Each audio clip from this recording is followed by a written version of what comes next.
Préparation à l'épreuve expérimentale. Rédiger un protocole expérimental efficacement. Un exemple de question. Dans les conditions de l'expérience décrite par ce schéma, l'interfrange I, distance séparant le milieu de deux franges brillantes ou sombres consécutives, dépend de grand D, la distance séparant les Fondung de l'écran, de lambda, la longueur d'onde du laser utilisé, et de B, la distance entre les deux Fondung. Travail à réaliser. Rédiger un protocole expérimental permettant de décrire l'évolution de I en fonction de grand D. Le protocole à l'ECE doit préciser le matériel à utiliser. Mais attention, il n'est pas nécessaire de faire une liste de matériel, à moins qu'on vous demande expressément de rédiger de cette manière. Aussi, de façon générale, le protocole de l'ECE va donner dans l'ordre les gestes à effectuer. Cette liste de gestes à effectuer doit être suffisamment précise pour que n'importe qui, en lisant le protocole, puisse faire la manipulation. Mais attention, rédiger un protocole est très chronophage. Il faut, pour pouvoir être efficace, avoir une technique précise et s'entraîner. Dans l'idéal, il faudrait consacrer pendant l'épreuve 10 minutes pour un protocole, pas plus. Ce protocole va se rédiger en 3 parties. Dans un premier temps, on va donner l'objectif de la manipulation, et donc on va rappeler tout simplement la question posée. Puis on va parler du principe, c'est-à-dire que, en une phrase, on va donner le principe général de l'expérience à mener. Enfin, on va réellement écrire le protocole expérimental, c'est-à-dire qu'on va faire la liste des gestes à faire en précisant le matériel à utiliser.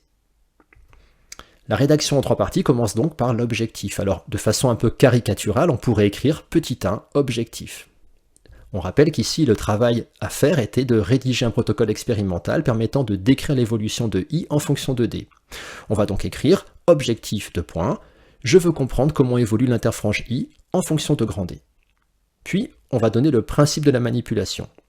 Ici, on peut écrire « Pour cela, j'étudie la figure d'interférence obtenue en envoyant un faisceau laser sur les Fondung tout en faisant varier D. » En fait, le principe est un résumé extrêmement court du protocole expérimental. À la limite, vous pourriez écrire le protocole, puis écrire le principe juste au-dessus.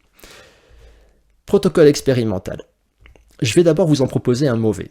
Voici ce mauvais protocole. Placez les Fondung à une distance grand D égale 1 mètre de l'écran. Mesurez l'interfrange I. Placez les Fondung à une distance grand D égale 2 mètres de l'écran.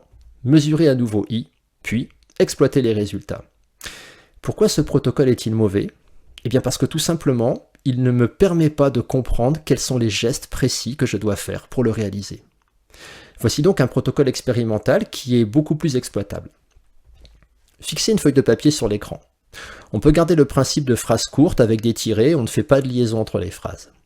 Placez la diapositive présentant deux Fondung séparés par une distance B connue, si on connaît cette distance, on met la valeur, à une distance grand D égale 1 mètre de l'écran. Envoyez le faisceau laser de longueur d'onde lambda connue, si on connaît cette valeur, on peut l'écrire ici, sur la diapositive. Sur la feuille de papier, sur l'écran, mesurez avec un double décimètre plusieurs interfranges, au moins 10 si possible, puis divisez cette distance par le nombre d'interfranges, de manière à obtenir une valeur plus précise de I. On remarque que là, on donne des détails très précis. La rédaction est un peu longue, mais rappelez-vous qu'il faut absolument donner les détails nécessaires pour pouvoir faire la manipulation sans jamais l'avoir réalisée auparavant. Recommencez cette opération avec une nouvelle valeur de D égale à 2 mètres, tout en gardant B et lambda constante. Attention, ici, on est sur un grand classique des manipulations en physique ou en chimie. On a une grandeur I qui dépend de 3 autres grandeurs, grand D, lambda et B. Pour étudier l'influence de grand D sur I, on doit bloquer les 2 autres variables, B et lambda. On garde donc B et lambda constantes. Enfin, on va exploiter les mesures. Alors en bonus, voici 2 autres protocoles expérimentaux de physique. Je vous propose simplement de bloquer les vidéos pour pouvoir les lire tranquillement. Vous allez voir que ces protocoles évoluent progressivement vers un texte un peu plus fluide, mais on garde toujours le même principe. Première partie, on donne l'objectif. Deuxième partie, on donne le principe très général de la manipulation. Et troisième partie, on donne le protocole expérimental avec les gestes précis à faire et le matériel à utiliser.